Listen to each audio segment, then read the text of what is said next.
Bien, y enseguida vamos a estar hablando de lo que ha sido la semana financiera con alta volatilidad en bonos y acciones de la Argentina, pero antes, tiempo de hablar del periodo de recategorización del monotributo. Va del 1 al 20 del mes de julio y sobre el tema conversamos en la semana con el doctor Marcos Jauregui Berri.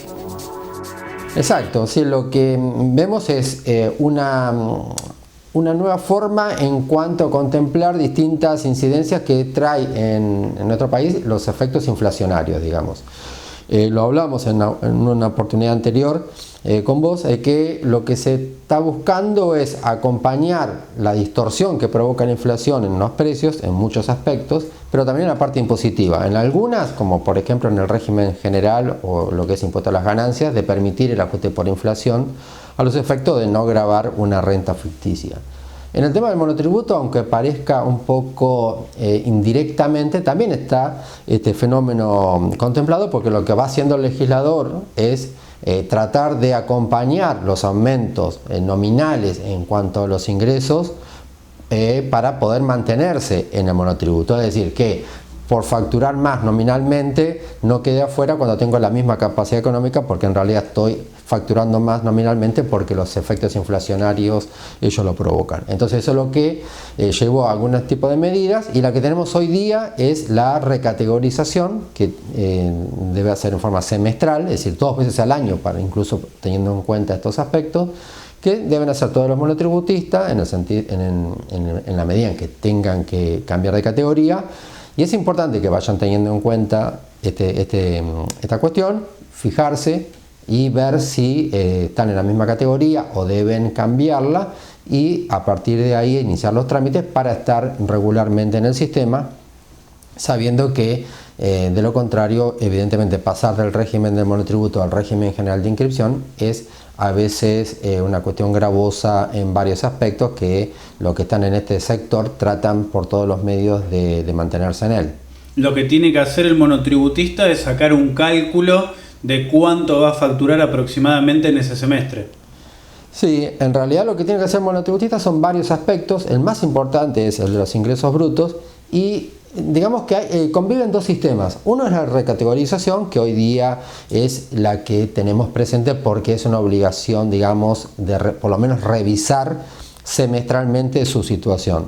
Eso es lo que hoy tienen que hacer. Pero hay otro aspecto que es muy importante, que es que no es semestral ni nada por el estilo, que es día a día, que es ir viendo los ingresos facturados o los ingresos brutos acumulados de los últimos 12 meses, ¿no? Independientemente en el mes en que estemos, pero ir viendo los ingresos brutos acumulados de los últimos 12 meses para saber si no se excedieron del límite máximo del monotributo.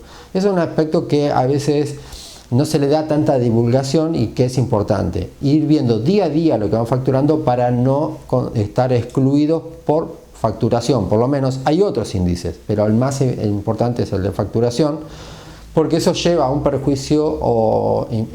perjuicio que el monotributista debe tener cuidado. Que insisto, una cosa es la recategorización semestral, que eso creo que está bastante publicitado, pero otra cosa es que todos los días los monotributistas tienen que mirar su facturación anual, es decir, 12 meses para atrás, y fijarse si están en condiciones de mantenerse en el monotributo, o, como decís vos, ir viendo en qué situación están para el futuro y ver cómo están en esa situación, porque el perjuicio o la situación cambia drásticamente entre el monotributista o responsable inscripto.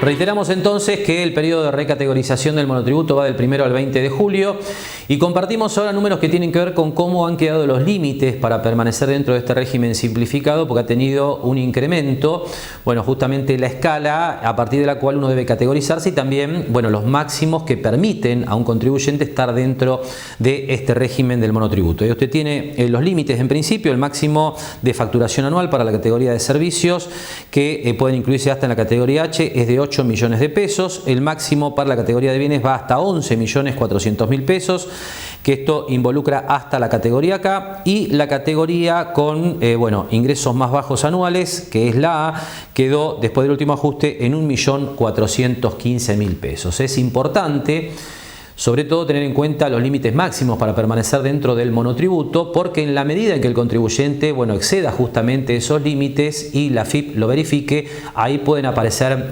sanciones importantes. Sobre este tema, el doctor Jauregui Berri nos comentaba lo siguiente.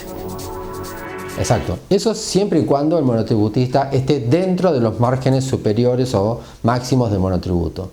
Si es así, puede que no haga nada, tiene una consecuencia, pero va a quedar o va a estar dentro del sistema.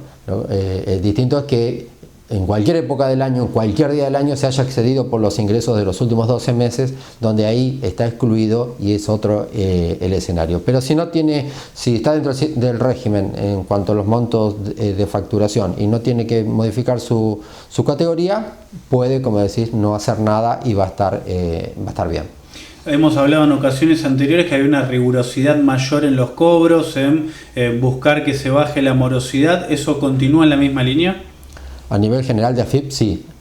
Hay una evidente ejecución de mora en lo que podríamos llamar una mora tempranísima, es decir, de declaraciones juradas con saldos impagos. Hoy día los plazos de AFIP se han acelerado, los cobros ejecutivos o judiciales de esos saldos se están haciendo en un plazo breve de 15-20 días, es decir que sí, hay una mayor presión en ese sentido, donde la recaudación va tratando de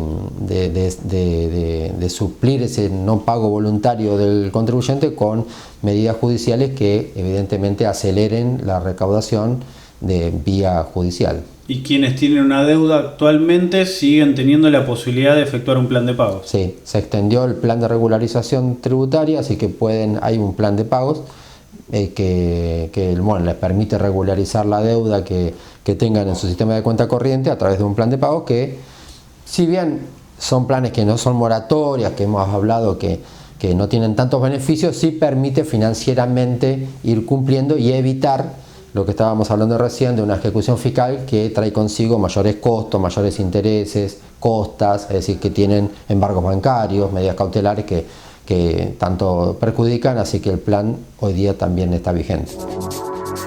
Bien, y a partir de ahora hablamos sí de lo que ha sido la semana financiera, le decía, alta volatilidad en los activos de la Argentina, pero también, más allá de lo que tiene que ver con las demoras en el acuerdo con el Fondo Monetario Internacional, hay que tener en cuenta que ha sido una semana volátil en los mercados internacionales, principalmente porque comienza a pesar y mucho la posibilidad bastante importante, le diría, de que en su próxima reunión la Reserva Federal vuelva a subir las tasas de interés. Esa próxima reunión está prevista para dentro de 2 semanas y ya hay algunos indicadores económicos que comienzan a hacer pensar los mercados que es muy probable que la Reserva Federal vuelva entonces a subir la tasa. De hecho, Jerome Powell, el presidente de la Fed, ha manifestado en sus últimas presentaciones en público que la mayoría de los miembros del Comité de Mercado Abierto, que es el que toma básicamente estas decisiones, piensan que es necesaria 1 o 2 subas de tasa de interés por lo menos en lo que queda del año. En su última presentación, Jerome Powell comentaba este tema de la siguiente manera.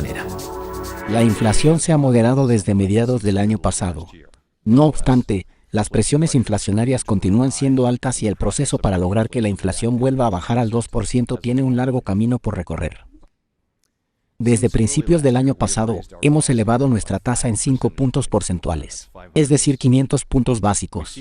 Estamos viendo los efectos de nuestra política de endurecimiento de la demanda en los sectores más sensibles de la economía, especialmente en la vivienda y la inversión. Sin embargo, llevará tiempo que se materialicen todos los efectos de la restricción monetaria, especialmente en la inflación. La economía también enfrenta vientos en contra debido a condiciones crediticias más estrictas para los hogares y las empresas, lo que probablemente afecte la actividad económica, la contratación y la inflación.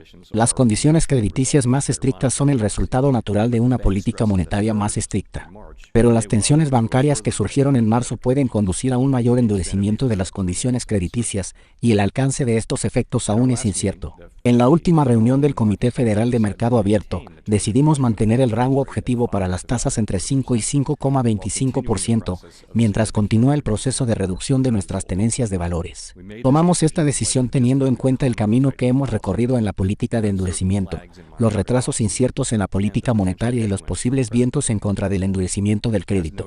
Como se señaló en el resumen de proyecciones económicas del comité, una gran mayoría de los participantes cree que será apropiado aumentar las tasas de interés 2 o más veces de aquí a fin de año.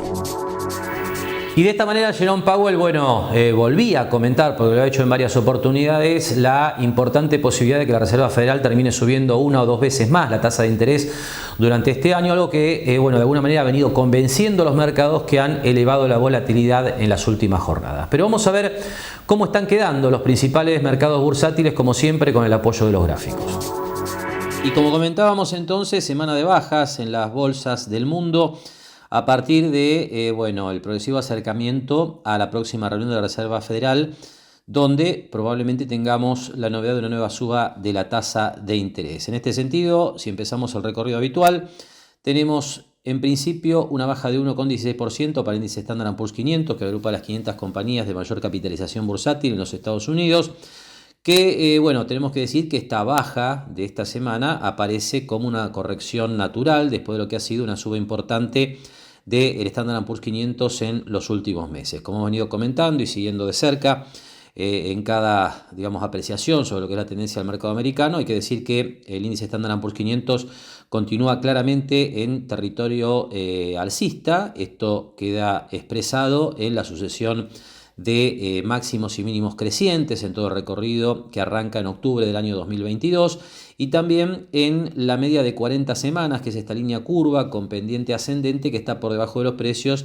y apuntando en terreno positivo. Con lo cual, más allá de esta baja semanal, reitero, en principio esto puede interpretarse simplemente como una corrección natural a lo que ha sido el avance de las últimas semanas. Algo similar tenemos que decir en el caso del índice Nasdaq, que está principalmente compuesto por acciones tecnológicas. Aquí les recuerdo que el Nasdaq ha sido el que ha liderado las subas en la bolsa americana en los últimos meses, y también en este caso interpretamos este movimiento en principio como una corrección bajista, 0,92% abajo termina el Nasdaq esta semana, pero claramente sobre la zona de máximos que hemos visto en los últimos meses. Hubo algún cambio en cuanto a la actitud del mercado en estos días, esto hay que reconocerlo porque hubo jornadas como la del jueves, donde se operó a la baja con volumen creciente, lo que podría indicar que el mercado está tratando de descansar después de la suba importante que ha tenido en los últimos meses. Si pasamos a Europa, el recorrido del BGK, este fondo que cotiza en Wall Street en dólares, ha sido aún más débil. Tenemos esta semana en particular una retracción de 2,71%. Todavía también las bolsas europeas medidas por este fondo que cotiza en Wall Street en terreno positivo, porque como vemos en este caso también tenemos la media de 40 semanas apuntando al alza y por debajo de los precios. De cualquier manera, claramente en las últimas semanas está mucho más débil el mercado europeo que el mercado americano. Y yendo ya a la región de América Latina, tenemos también una semana bajista, aunque con magnitud reducida, porque el retroceso promedio de las bolsas de América Latina medidas por el fondo ILF que cotiza en Wall Street es de 0,59%, es decir, hay un retroceso inferior a lo que vimos en los índices tanto americanos como europeos. Semana entonces de corrección también en las bolsas de América Latina, que también se trasladó a la bolsa de Buenos Aires. Hacíamos referencia ya que ha sido una semana volátil, esto queda expresado por lo que es esta vela correspondiente a la última semana, con un rango bastante amplio, por lo menos más amplio el que veníamos viendo en las últimas semanas. Termina el índice Merval en dólares, que es lo que estamos viendo en este momento en pantalla, 1,40% abajo en el balance semanal. Y otra vez destacamos, como comentábamos ya 3 semanas atrás, que el mercado se ha frenado en una resistencia técnica importante, que es este gap o hueco que quedó el día después de las PASO de 2019, cuando se produjo la mayor caída histórica de la bolsa argentina. Técnicamente, los huecos de precio, los gaps, como se dice en inglés, suelen significar niveles importantes, y esto ha sido reconocido por el mercado argentino en las últimas semanas.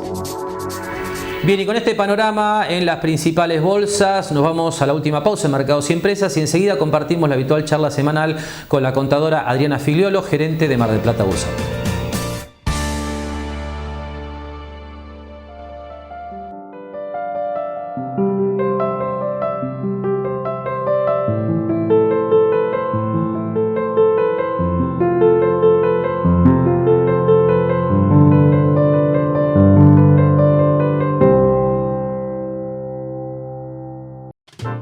esperamos en Mar del Plata Bursátil para asesorarlo en su mejor alternativa de inversión o financiación para su empresa o negocio. De lunes a viernes, de 10:30 a 17:30 horas en Corrientes 1723, teléfono 561-6000, www.mdpbursátil.com.ar. Vos sos una ruta que se asfalta. Así crecemos. Vos sos una nueva escuela que se construye. Eso es un mañana mejor. Vos sos un hospital que siempre te atiende, porque tenés derecho a la salud. Todas y todos por la provincia. Unidos hacemos más. ARBA, Agencia de Recaudación de la Provincia de Buenos Aires.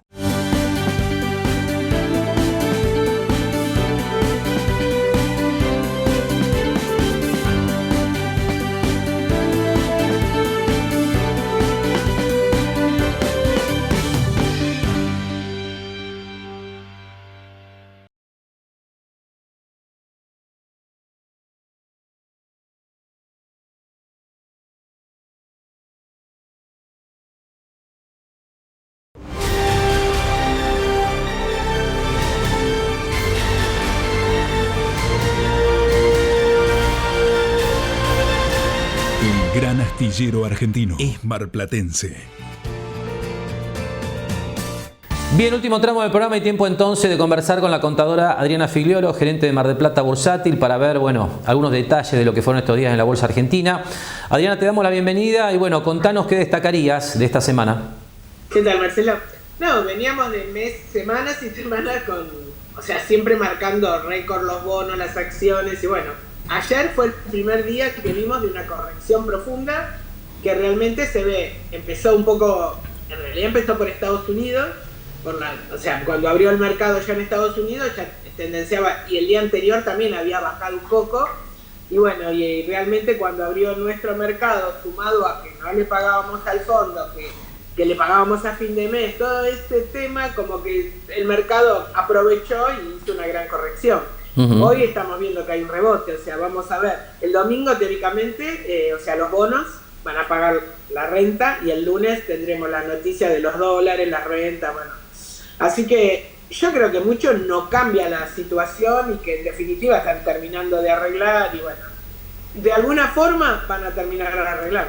Pero en el medio como excusa hay que ver que realmente los bonos en el mes habían subido un 30-40%, es decir que el último mes, puede ser que te corrija un poco y ya hoy, te digo lo que estábamos mirando, que estaban rebotando, no en lo que bajó ayer, pero ayer había bajas importantes, 5 o 6%, y afuera principalmente lo que lo veías era en los bancos. Así que nosotros por eso siempre decimos que está bueno tener una cartera diversificada, ¿no? Porque suponete, nosotros estábamos observando ayer lo que era bonos en pesos, no bajaron, no bajó, las obligaciones negociables se mantienen al margen de cuando hay una gran caída de estas, como ayer, las obligaciones negociables seguían su camino, ¿no?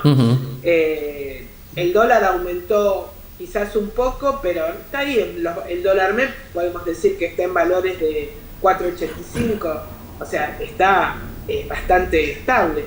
Y las obligaciones negociables que siguen al dólar, entonces quizás lo que ha achicado algunas que estaban bajo la par, es decir, que vos con menos dólares podías comprar cuando valen menos de lo que tendrían que valer, nosotros le llamamos bajo la par. Y ese valor quizás fue aumentando un poco y ya se están convirtiendo muchas en a la par, es decir, están mejorando la relación de las obligaciones negociables, quizás influenciado porque realmente es un producto que la gente lo asimiló y le gusta y lo ves con poco riesgo con respecto a los movimientos que puede hacer el mercado en el momento, ¿no? Un bono, el 6% te baja o te sube el 30% en el mes, esto no va a pasar con las obligaciones negociables. Pero sí te da un poco de estabilidad a la cartera cuando está armada y te da una renta en dólares. Ahora, Adriana, como vos decías, el lunes se van a acreditar en las cuentas comitentes de los clientes en general la renta de los bonos en dólares. ¿Esos dólares se pueden reinvertir en obligaciones negociables, por ejemplo? Sí, los dólares quedan de libre disponibilidad. Lamentablemente, hay normas que te obligan a que tenés que transferir los dólares. Así que bueno, nosotros lo que hacemos es, una vez que tenemos que transferir los dólares que llegan, y el cliente tendrá que volverlos a transferir. Eso cuando los montos son montos más importantes. Si son montos chicos, estamos haciendo las reinversiones. Pero sí, pueden reinvertir en bonos, pueden pasar a obligaciones negociables. Hay que recordar que las obligaciones negociables cotizan en pesos y cotizan en dólares, es decir, con la moneda que tengas podés entrar. Y lo mismo los bonos, ¿no? Los bonos, si el que quiera reinvertir la renta, tranquilamente puede entrar o en dólares, con los mismos dólares, o en bonos, en pesos. Ahora, ¿qué pasa? La verdad que hace mucho tiempo que la gente que cobra la renta no reinvierte. Vamos a ver qué pasa, claro, si realmente hay un poco más de confianza en los bonos, ¿no? Así que bueno, eso lo tendremos que ir viendo. Pero en general la gente tiende más a quedarse los bonos. No sé, quieren ver qué pasa, las paso, bueno, el que compra, a veces hemos tenido muchos más casos de gente que tanto, o sea, han hablado tanto los medios también de los bonos, que un poco prestan atención a lo barato que estaban, ¿no? Y quizás se animan un poco más a quedarse con los bonos, esperando un rebote de la paridad, no por la renta, porque la renta en realidad es baja, si tomás en cuenta los porcentajes nominales que te diste, pero bueno, siempre recordamos que hay que tomar en cuenta que hoy con 28 dólares compras 100 bonos. La renta, si bien es baja, te la pagan sobre los 100. Entonces, este potencial que te da esa paridad que vos compraste el bono tan barato, también se refleja en la renta, ¿no? Está Así claro. que bueno, vamos a ver qué pasa la semana que viene, pero los dólares creemos que el lunes van a estar acreditados, porque por lo menos eso es lo que hemos leído, y no creo que dejen armar un semejante lío como para no pagar las rentas, ¿no? Siempre lo han venido haciendo, la verdad que cada renta que vencía se ha pagado en tiempo y forma, así que estamos esperando el lunes para poder liquidar y ver qué hacen los clientes. Está muy claro. Bien, Adriana, gracias por tu tiempo como siempre, buen fin de semana y volvemos a hablar desde el lunes. Bueno, gracias Marcelo, hablamos. Bien, y después de la charla con Adriana y antes del cierre del programa, tiempo de repasar cómo quedan las principales variables financieras en el circuito argentino en este cierre de semana. Tenemos en primer lugar el mercado de los distintos dólares, ¿no? Que hoy operan en la Argentina. Por un lado el oficial con una suba de un 87%, termina en 273 pesos. En lo que tiene que ver con el dólar en la bolsa, el MEP sigue muy tranquilo, siempre con intervenciones oficiales. Todos los días de operaciones en la bolsa aparecen justamente las manos del sector público para acomodar el cierre del dólar MEP, que termina 0,41% en el balance semanal positivo, 484,50 la última cotización. El contado con liquidación, 516,70, sube 0,91%, y el dólar blue termina en 492 pesos con una baja de 0,40%. En lo que tiene que ver con los bonos, bueno, hablábamos ya de lo que ha sido una semana de lo que tiene que ver con la salida del cupón de renta que se va a estar pagando el próximo lunes, así que estos precios ya reflejan justamente lo que se ha producido concretamente en la jornada del jueves, donde a los títulos se les extrae el cupón de renta que va a ser pagado 48 horas después. Aquí tenemos las últimas cotizaciones.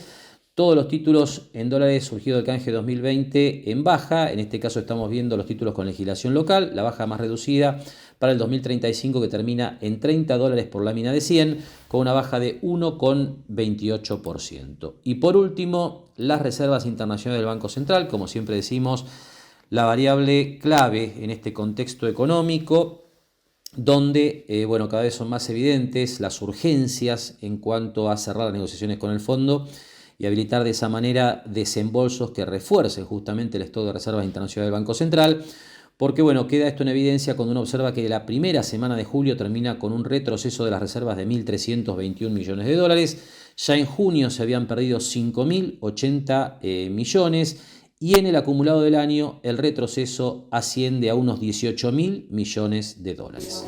Y con este panorama en materia de reservas internacionales está claro el porqué, ¿no?, de la urgencia del equipo económico por llegar a un acuerdo con el Fondo Monetario Internacional.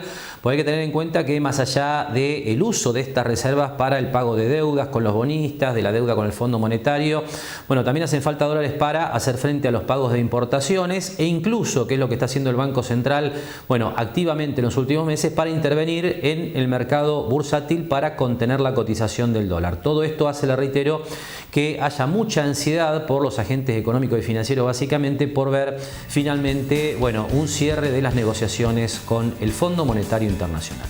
Con este comentario estamos cerrando, le agradecemos que nos haya acompañado una semana más con Mercados y Empresas. Nos despedimos como hacemos habitualmente hasta el próximo sábado a la hora 18. Gracias y muy buen fin de semana.